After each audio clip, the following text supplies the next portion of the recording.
I just want to come on here real quick and talk to y'all about runs. What runs am I talking about? I'm talking about basketball runs and how that can tie into trading. Basketball is all about runs. Basketball is all about runs. You know, I know if you watch basketball, you hear them say stuff like the Mavs are on a 12-0 run or some shit like that. You know what I'm saying? Like there's going to be periods like that during the game where the other team or your team may not score, or the other team may be scoring a little bit more than you. But that doesn't necessarily mean that you're going to lose the game.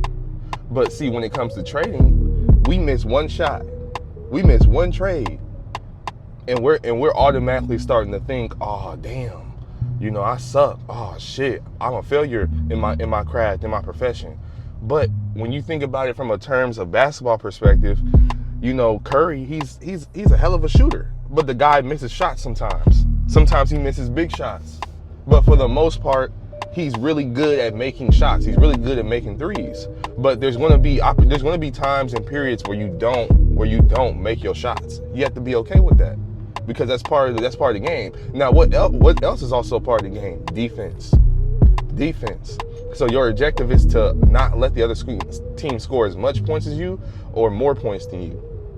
And that's the same thing in trading. Your defense in trading is your risk management. Your defense in trading is your mindset. Your defense in trading is the trading plan.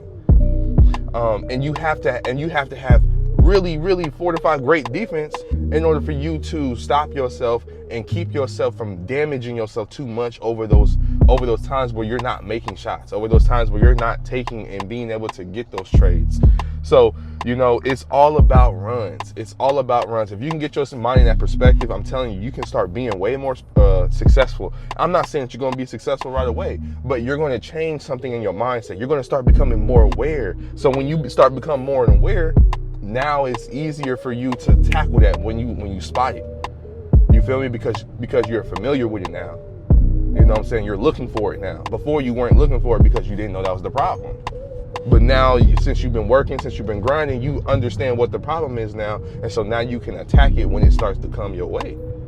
So remember that trading is just like basketball. It's all about runs. It's all about runs. And be okay with it. You might have, in your runs, you know what I'm saying? Your losing streaks might not even be that bad.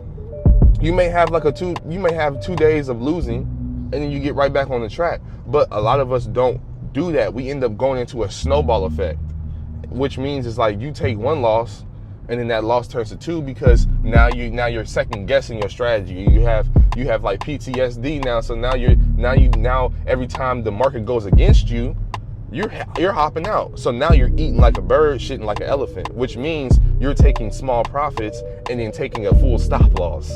You're never going to be profitable like that. So understand that at the end of the day, your mindset is going to be what dictates the person that you become in trading.